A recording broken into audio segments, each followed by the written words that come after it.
everybody. Welcome to My Counselor Live.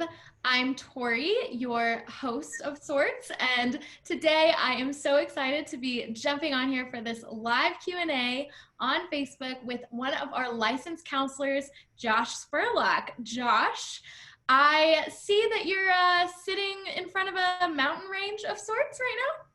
Sorry, I was a little distracted, kind of taking in the views. Yeah, I'm out here in Colorado this week and sitting up here taking in the San Juan Mountains near Pikes Peak.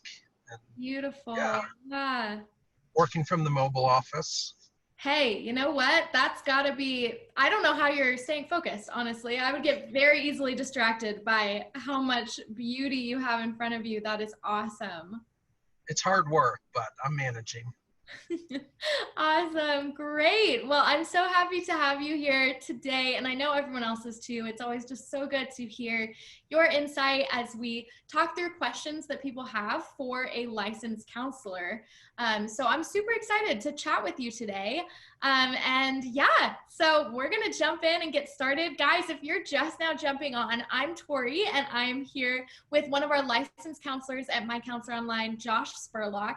We're here to answer your questions. If you have a question that you think of during this video, feel free to comment it below or send us a message with your question, and we will answer it during the next hour or so that we're live. So super happy you guys are here. Super happy you're here, Josh, and we're going to jump in to the first question. So let's do it.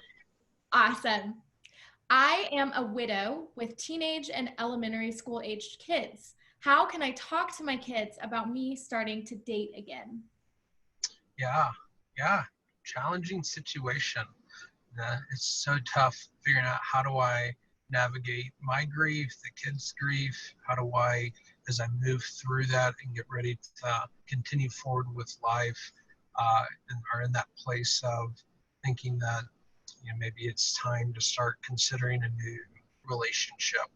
I appreciate your recognition of how that affects everybody in the family, right? And I would encourage just candid conversations around the kitchen table, around the living room, that says, "Hey guys, I'm at a stage in my process where I'm thinking that I maybe want to be in a relationship again, maybe want to be married again someday, and I'm just curious what that's like for you to hear me say that. What's that like for you to think about mom maybe dating again, and the possibility of having someone else be a part of our family, maybe the possibility of them having children also that could be siblings. Just what's that like for you?"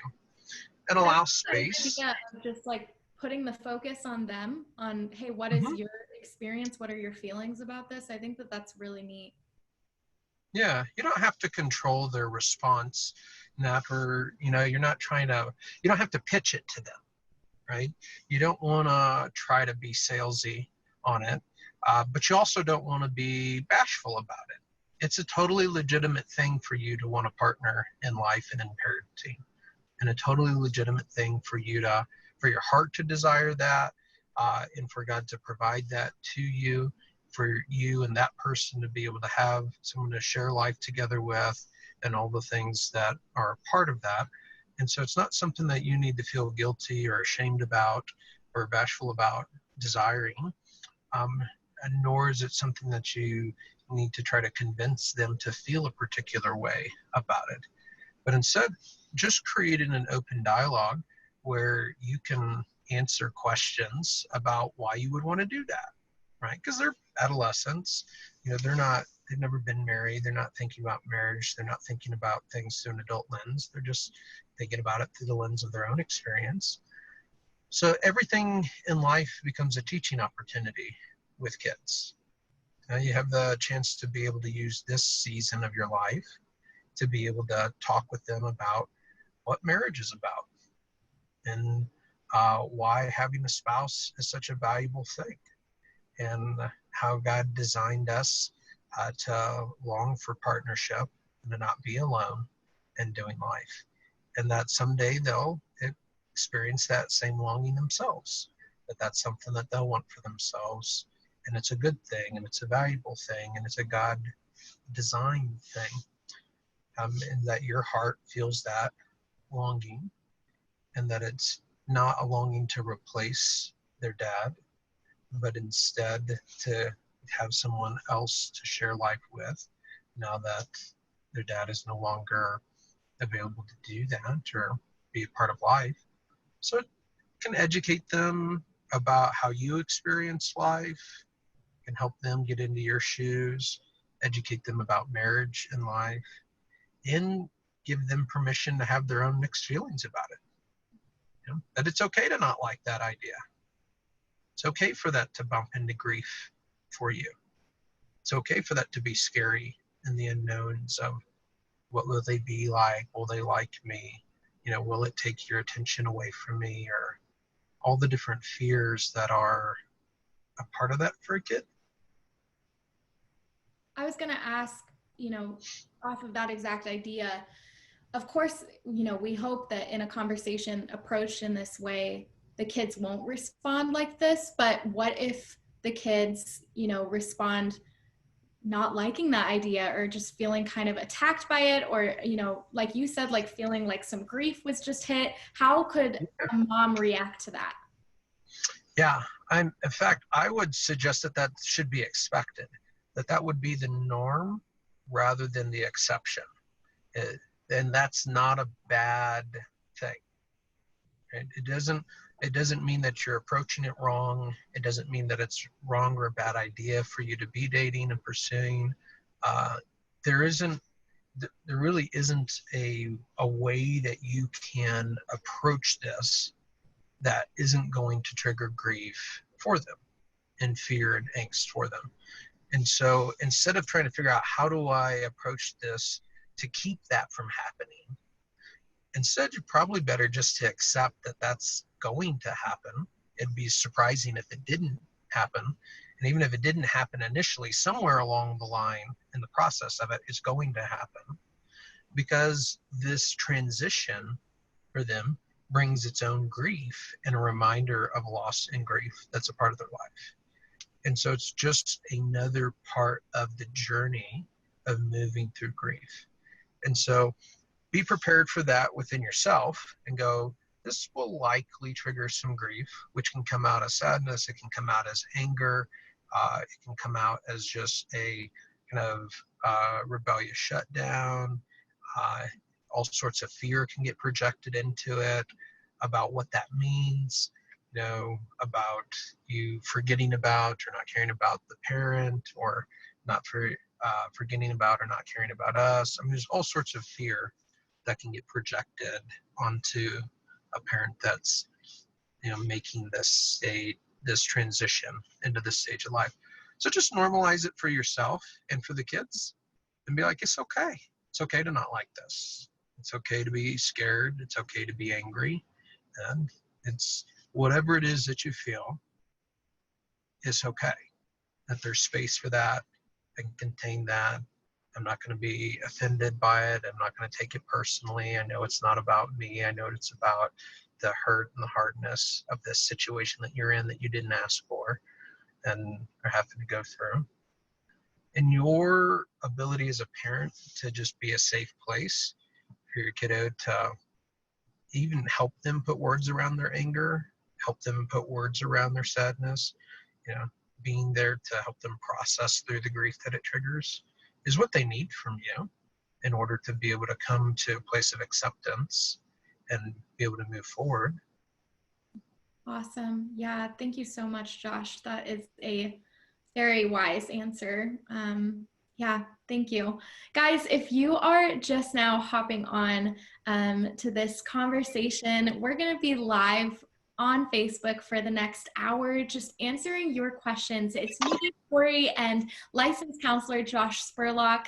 And guys, we just love these weekly Q&As with you guys. We love getting to interact with you and getting to pour into you as you guys kind of pour into us and encourage us along the way. You know, this is just such a safe space for all of us to be able to dialogue around hard things.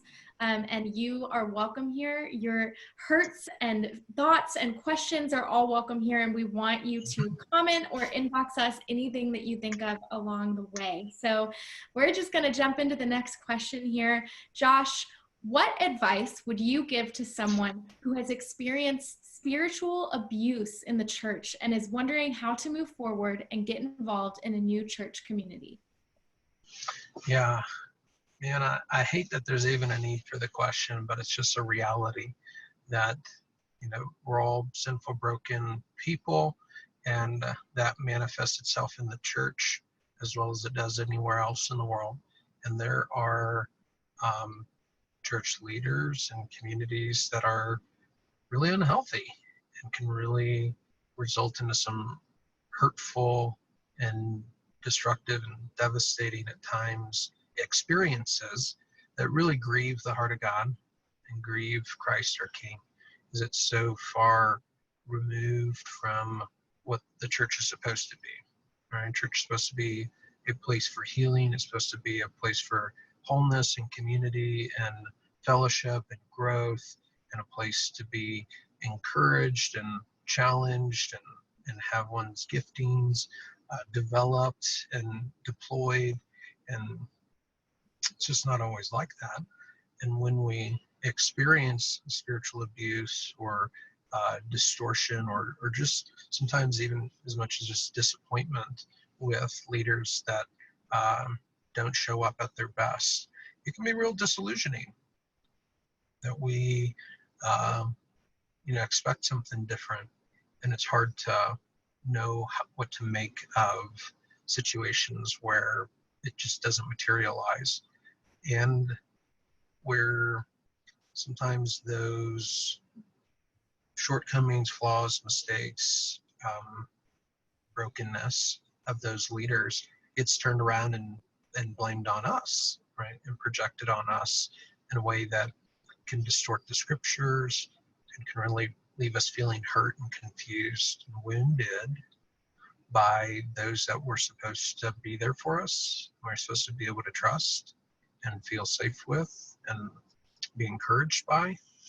So I just grieve with you that loss of what you needed and hoped for in a church community.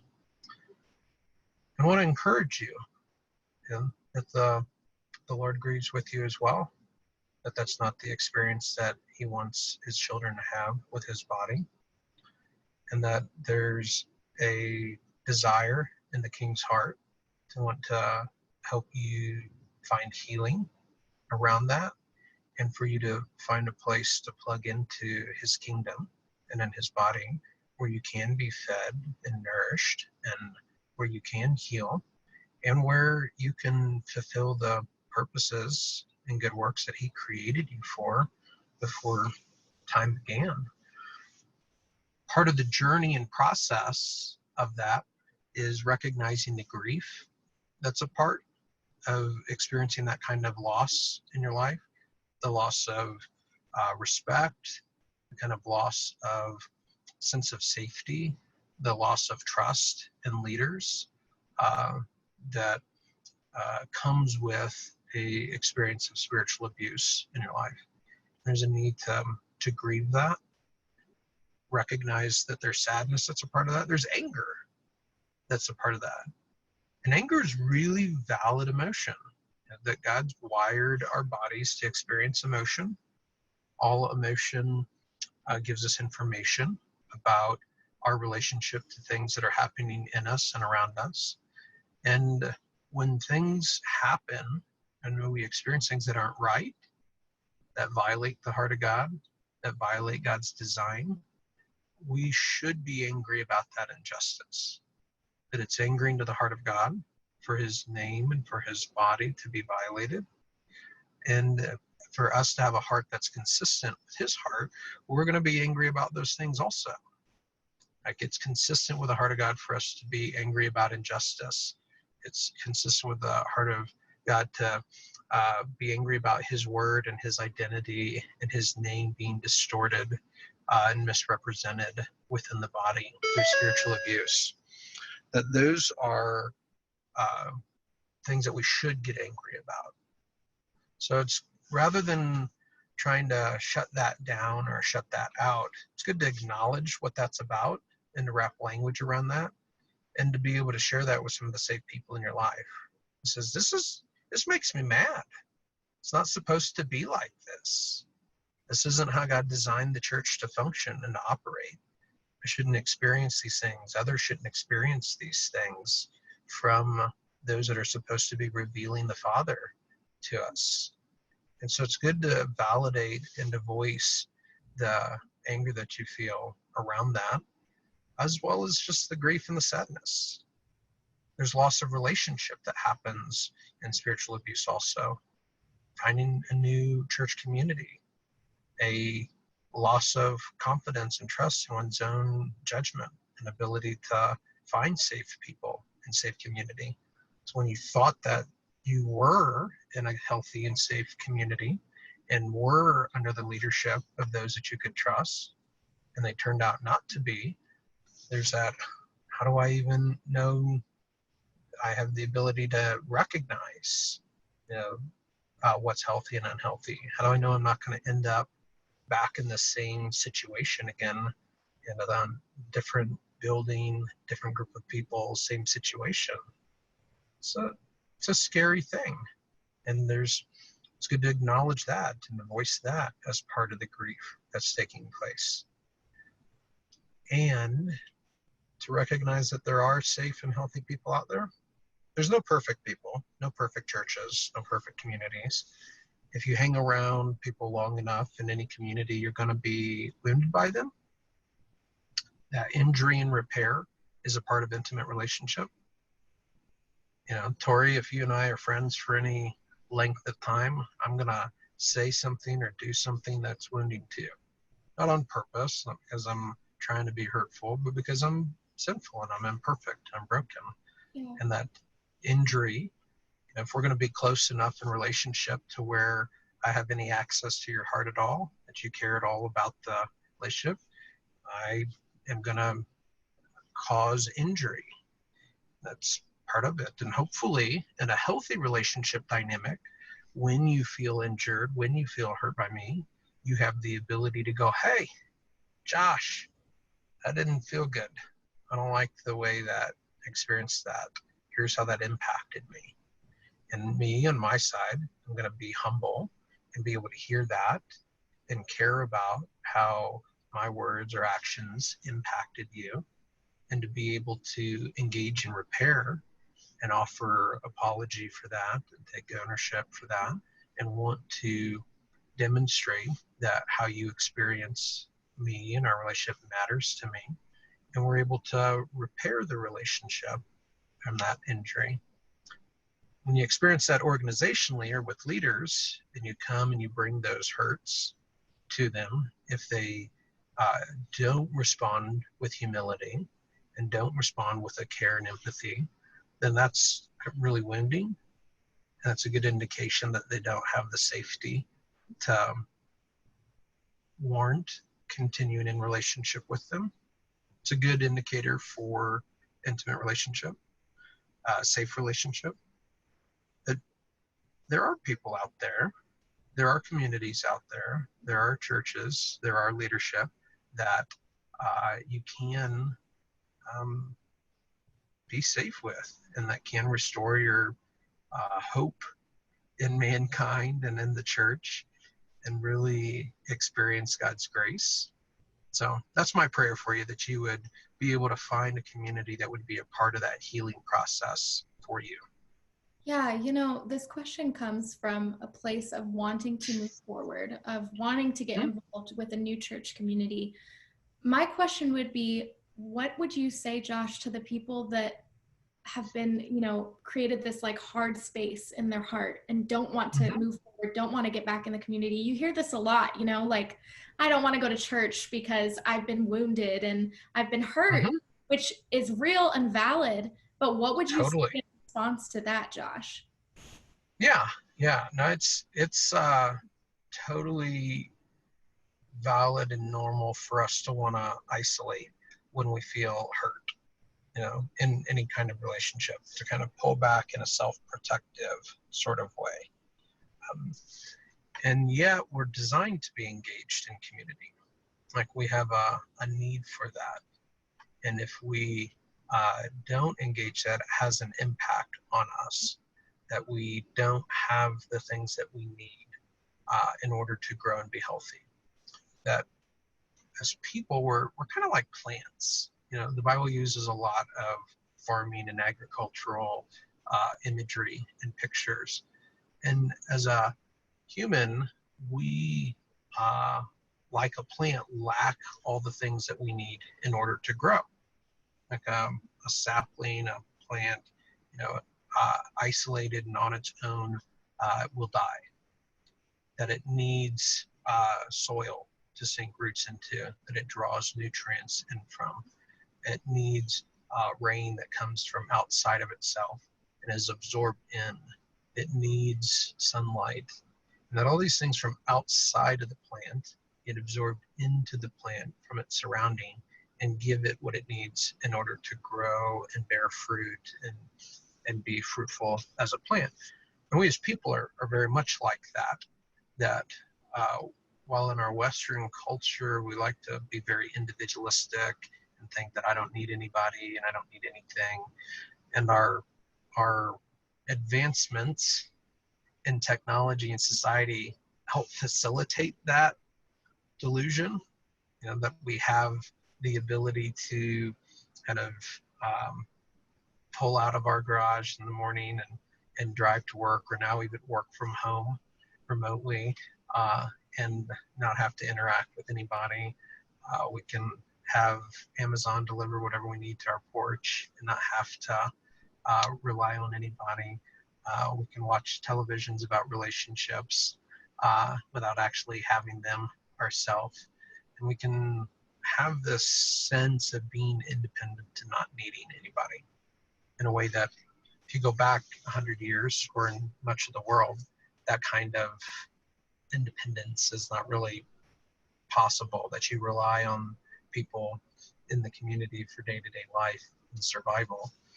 That we're not designed to live in isolation, and we can't be fully healthy, we can't grow, we can't bear fruit without having roots kind of integrated into rich soil from which we can draw in resources from outside of ourselves that empower us and enable us to grow.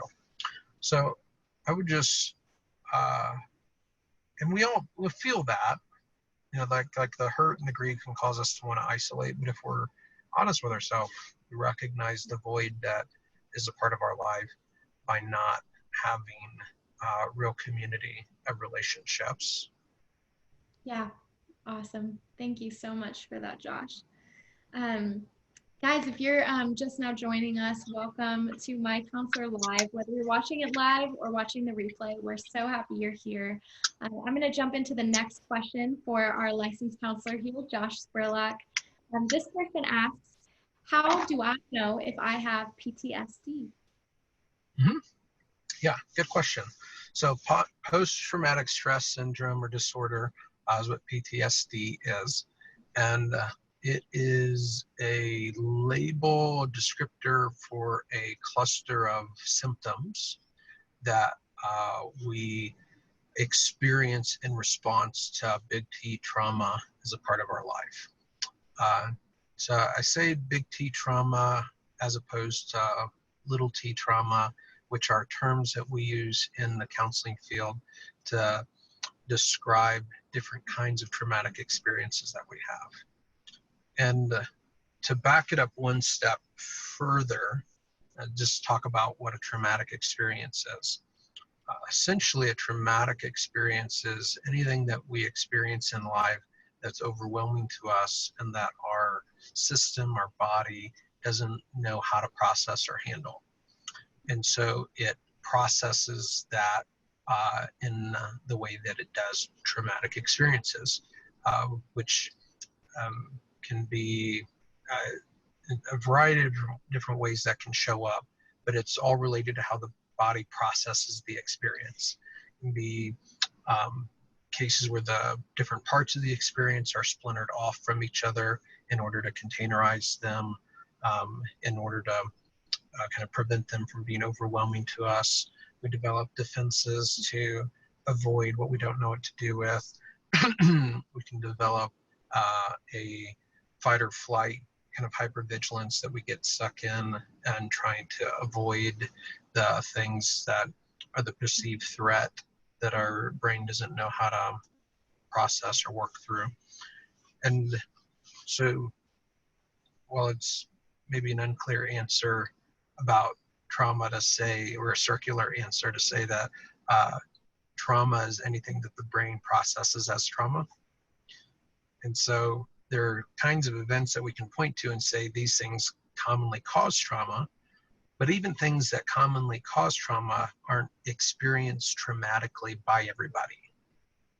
And so you and I, Tori, can have the same experience in life, and I might experience it traumatically, and you might not experience it traumatically. It has to do with how our brain processes it and the resources that we have in our life and our experience to be able to process the event. And so the pointing to the event itself isn't a great way to determine whether or not I've experienced trauma, but instead recognizing the symptomology that comes from experiencing trauma. So all that being said, little t trauma would be kinds of traumatic experiences that we don't commonly think of because they're not necessarily acute in nature. They tend to be more chronic in nature and things that happen over time.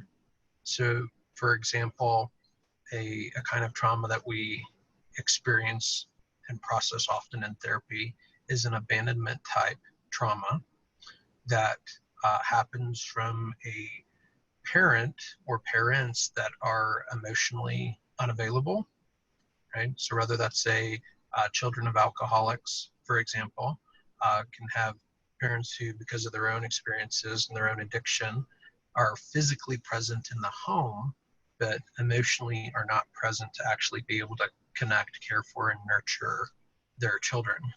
And so there's this wound that's the result of the cumulative experience of living with a parent who's not emotionally available to be there and connect, that leaves something lacking in the child's life that has the body processes traumatically, because as a kid, you don't know what to do with your parent not being there in times that you need your parent to be there. And that you don't have the brain capacity to parent yourself. And so you need something from your parents and you don't receive that from your parents. The brain of a child doesn't know what to do with that or how to navigate that. And so it compartmentalizes it in a way to survive what it doesn't know how to get through otherwise. So it's a real adaptive feature that got wired into our brain. So that's little t trauma kind of stuff, right? Yeah, so would you say that, can you classify little t trauma and big T trauma as something where you could experience PTSD with both of those things, or is it more Sure. big T trauma? Yeah, so PTSD is more frequently related to or identified with big T trauma. So big T trauma is kind of what we think of traumatic experiences, right? When I have a near-death experience, a car accident, or a house fire, or threat of violence in a robbery type setting, or anything that we experience as or perceive as life-threatening in some way, natural disaster type scenarios, or physical threat of harm or violence from another, or animal attack, war trauma, anything that's life-threatening in nature, that's overwhelming to the body and system, and therefore the body didn't know how to process that, and it becomes processed in a traumatic way or unprocessed in a way that causes it to be traumatic. So the symptomology of the hypervigilance, the flashbacks, the kind of physiological hyperarousal, the neurosystem hyperarousal, kind of being stuck in that fight or flight mode, or triggered into that fight or flight mode by things that remind the brain of that trauma, are what we tend to identify as being with PTSD. Now, brain scans and neuroimaging tell us that people can have PTSD type symptoms from little t trauma as well, that maybe don't necessarily look the same as PTSD symptoms with big T trauma, but we're realizing more and more that the little t trauma affects the neurosystem in a very similar way as big T trauma. Gotcha. Yeah.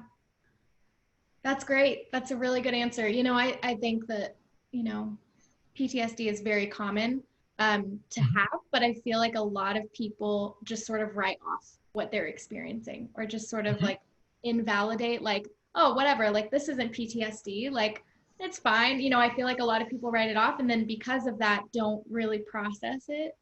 And I've experienced that in my own life. Yeah, and sometimes we don't even recognize the symptoms, right? Because they're not necessarily blaring in our face.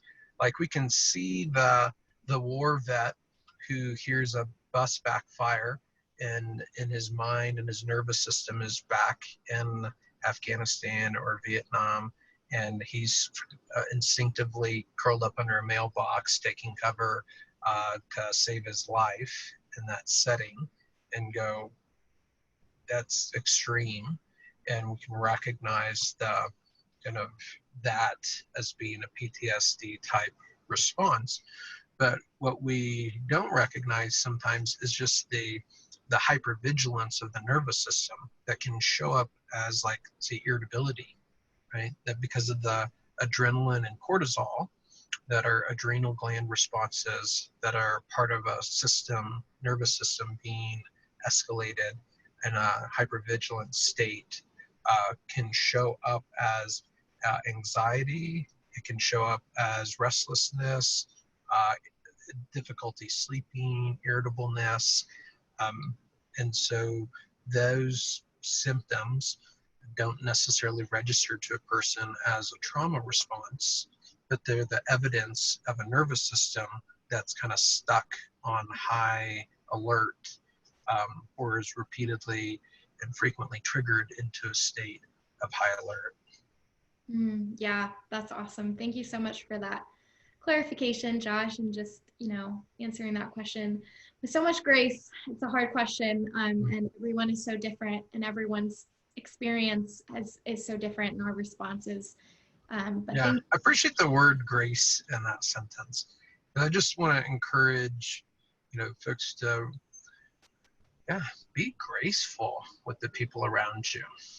I know maybe that sounds cliche, but from a vantage point of a professional counselor, I know that people are, dealing with stuff that you have no idea that are part of their life, that they're not wearing on their sleeve, their trauma or their experience. And so sometimes you engage people and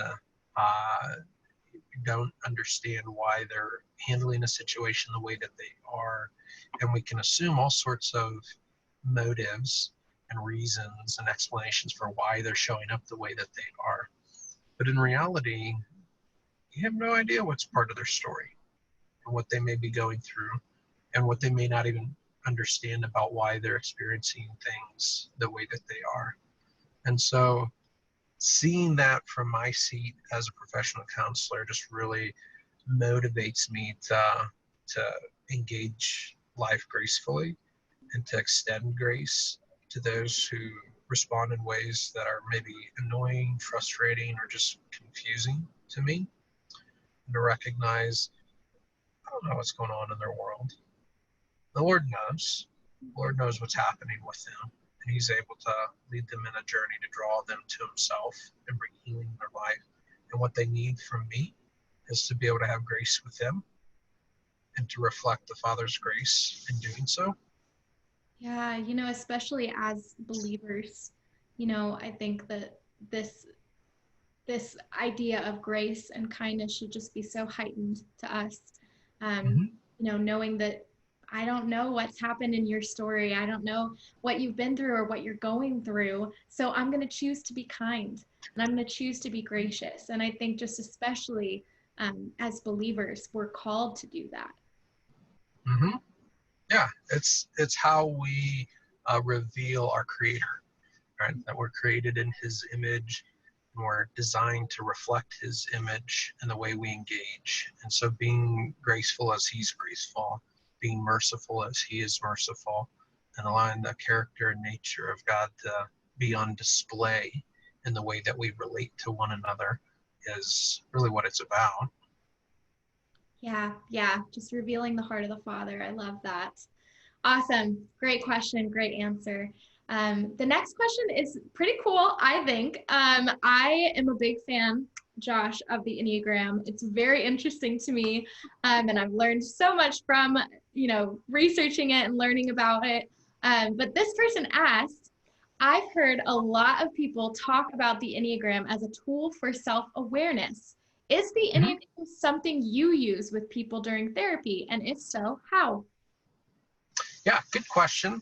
There's a short answer and a long answer. The short answer is typically clinicians don't use the Enneagram as a diagnostic or assessment tool. And so that's not something that most professional counselors will like administer to folks in order to gain clinical information that's useful in assessing whatever the struggle or difficulty that a person is facing. And so it's not really a clinical tool most clinicians use. We don't use it as practice. I don't use it personally with clients. And that doesn't mean that it's not valuable and useful from a self understanding and exploration standpoint. That a lot of people find a lot of value in being able to engage that assessment and find that the information that it provides about them really is validating in a lot of ways. That we can uh, oftentimes experience ourselves as being terminally unique, or that we're weird, that we're the way that we process life is maybe different than our family members or our partner, or those that are with us, and can feel like maybe we're alone in that. And by being able to see ourself in a vignette that millions of people identify with, we realize, oh, this is pretty normal. That it's different than this person and maybe different than a lot of other folks in my life, but that doesn't mean that it's not a valid way of being. That this cluster of strengths and weaknesses that are part of my personality are one of many common human experiences.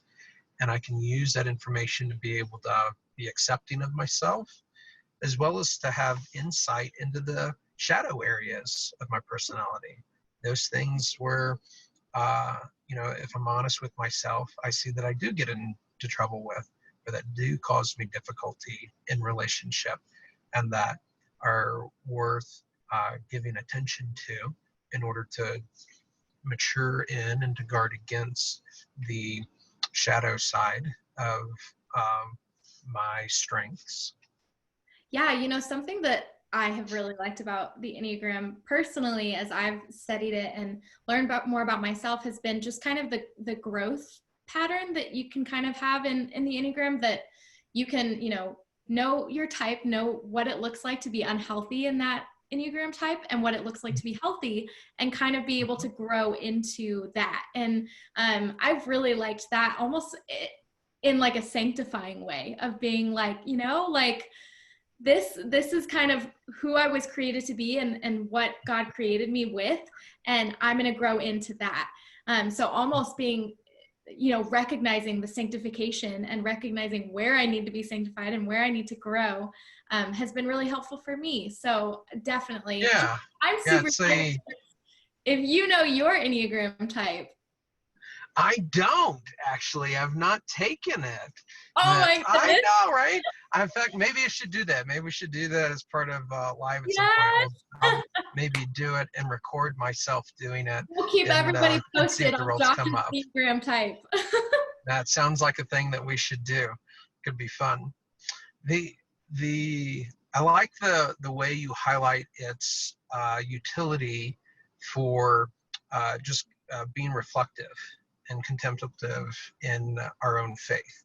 That whether it be the Enneagram or other resources that have been a part of Christian spirituality through the centuries that serve as reflective tools.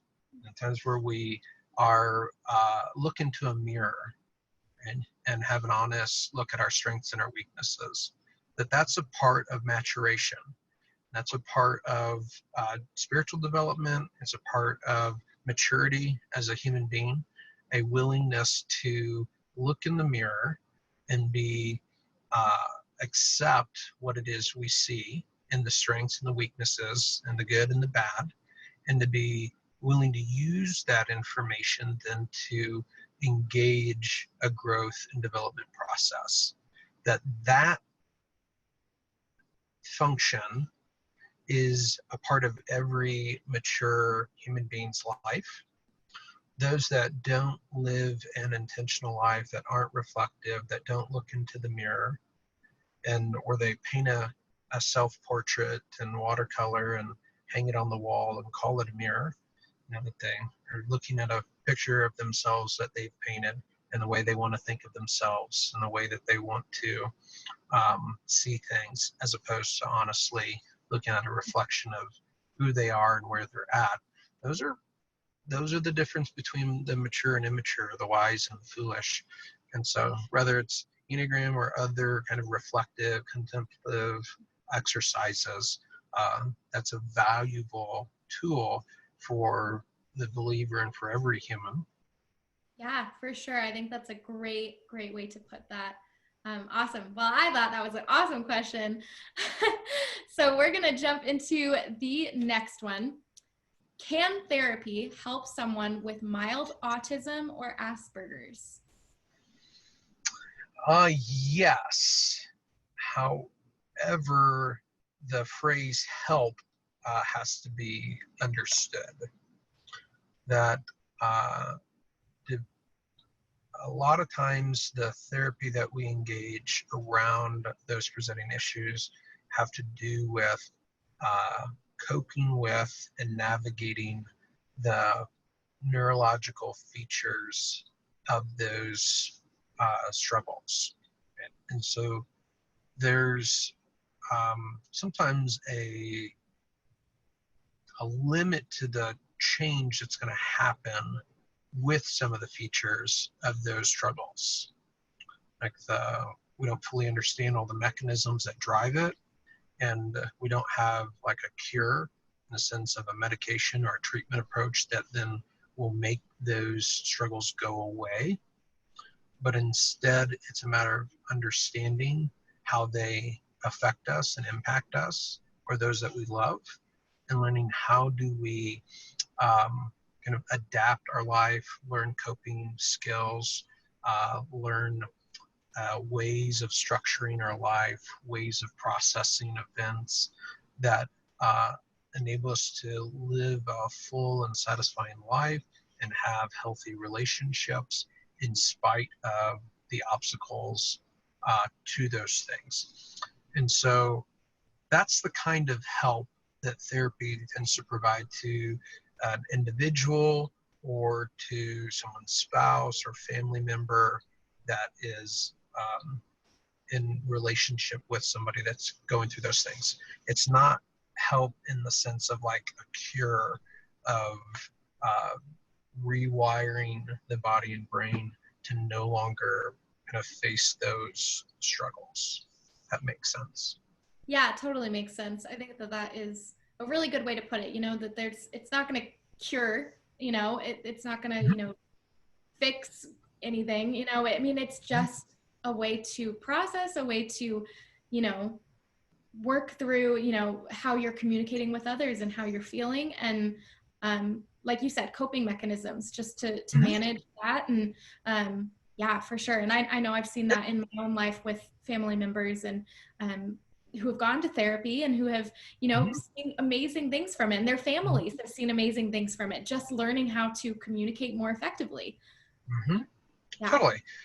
It's glasses are like that, right? That glasses don't cure your vision, don't change your eyeballs, but they do dramatically change your experiencing of life and your ability to engage life. And so just because something isn't a cure doesn't mean that it can't be transformative and life changing in its nature. That learning how to cope with and navigate the challenges that are part of your life, even if you can't fully remove those challenges from your life, is still life changing. Yeah, that applies to anyone going to therapy, whether you have mild autism or Asperger's, or, you're just going to therapy with some trauma or grief or trying to Mm-hmm. process things or just wanted to talk. I mean, that can apply to anyone, just those glasses of new perspective. Mm-hmm. Awesome. Yeah. Totally. Great. Awesome. Well, thank you, Josh. And we had a comment on the video that I want to talk with you about, kind of hear how you would respond to this. This person said, Mm-hmm. learning about my secondary PTSD from the trauma our children have suffered from. We adopted the Yeah. kids from hard places and are only now Mm-hmm. learning about our own responses to their trauma. Josh, what would you say to Yes. that? Yeah. Totally valid. Right. So Cassie and I were involved in foster care in Missouri for 10 years or so, and adopted a number of kiddos from that background, and have a lot of friends and family that are involved in foster care and adoption ministry. So it's something that's very dear to my heart and our heart. And we're just very familiar with the realities of secondary trauma in that kind of ministry and engagement. And it's a very real thing that when you are facing and dealing with situations that kiddos are going through and that they're experiencing, and that you're really powerless to fix, change, or stop, that you're along for the ride and trying to care for them and nurture them, but are witness to kind of the pain and struggle of their life that you didn't cause and you can't cure and you Right. I can't even think about just fix. when you love someone, how difficult it is to watch them, walk through something that's so hard for them. Mm-hmm. Yeah, absolutely. And the trauma that comes from just an imperfect system as a whole. That it can be really disillusioning when you come into foster care adoption ministry in terms of what you think that's going to look like versus the realities of what it often looks like. Can feel very frustrating. That things are very often don't feel fair and don't seem right and don't seem necessarily what's in the best interest of a kiddo, but are the best that the system has to offer for kiddos. And so you're facing and dealing with systems and structures that are imperfect, and that can create a lot of pain and for the caregivers as well. Plus, there's a lot of projected stuff, right? When you step into the role of parent with kiddos that have been abused and traumatized, the uh, eating the lunch, as it were, of the your predecessors, where that trauma for the kiddos originated, now gets projected onto you, and you're having to deal with the pain and struggle and hurt and the anger and grief and all the things that you didn't cause but you get to deal with, which isn't fair at all to you, but as part of you stepping in the gap and being a part of their healing and process. So I think it's important to recognize the realness of that experience, and to engage the self-care that's needed to care for your own heart, and engage community in such a way that enables others to bear that with you, in a way that enables you to heal along the way. I sometimes use like a football analogy, right? Professional football players cannot engage their sport without being injured. Like when we talk about players being injured, what we mean is that they're injured so badly that they can't play.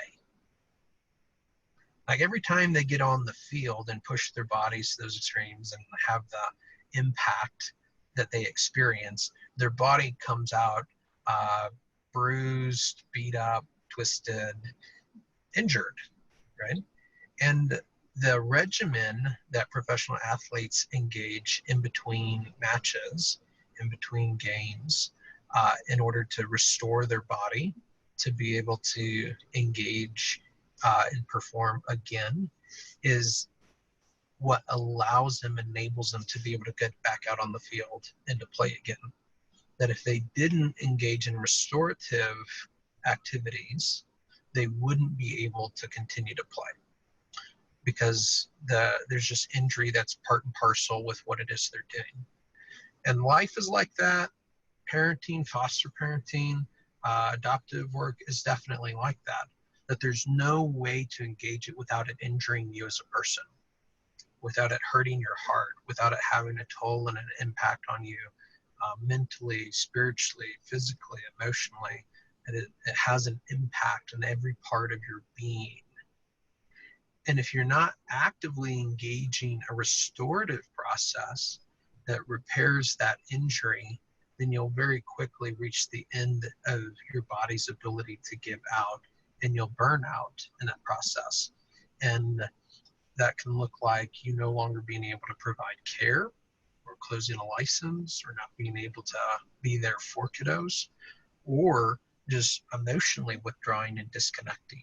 And because once you hit E, your brain goes into survival mode. Like it's like physics. It's like gas in your car. You can, when it hits empty, it's empty. It's gone. It's done. The car stops running. And that you can't deny the physics of how God designed our body.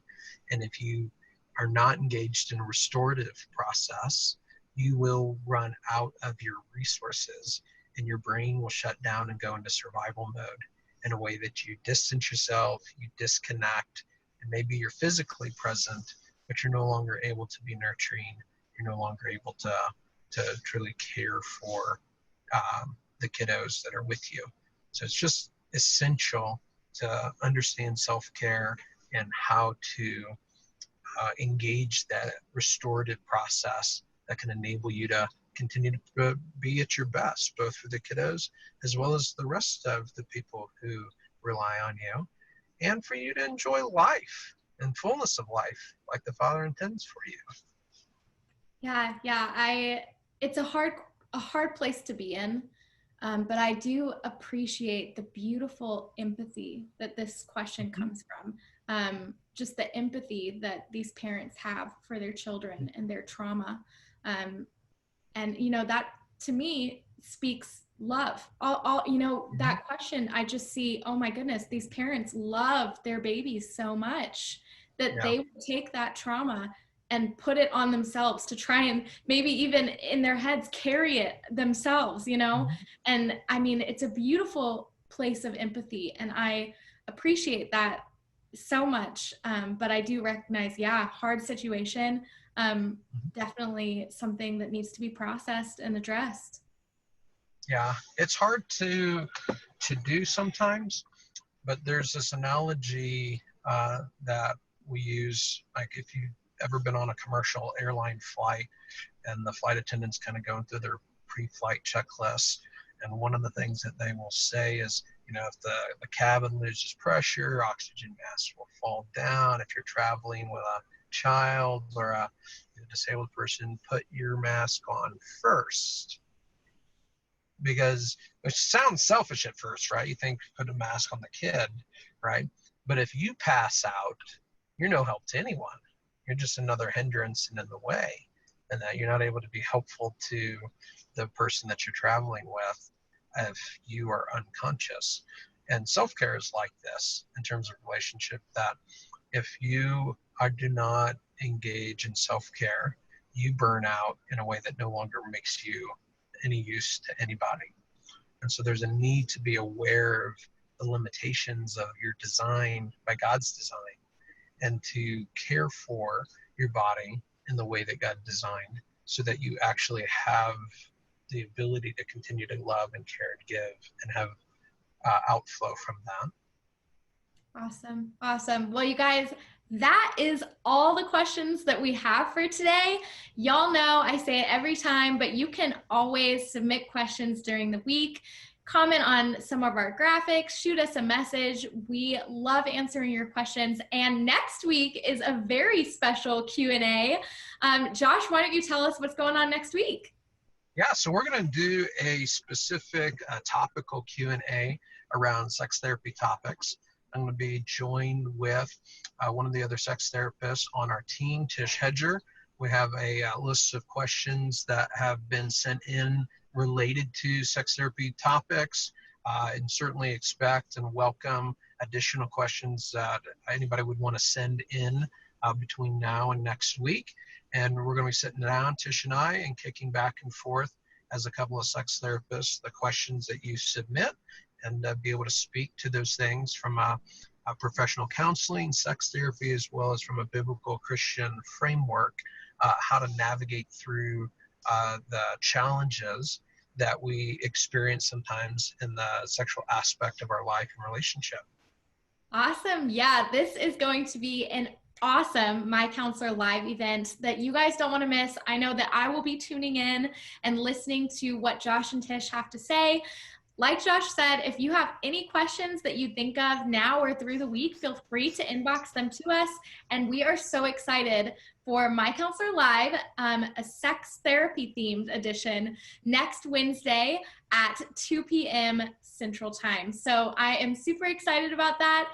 Guys, thank you so much for joining us. Whether you're watching the replay or watching us live, we are happy that you are here and hope that your questions were answered during this time. So we'll see you next time on My Counselor Live. Bye, guys.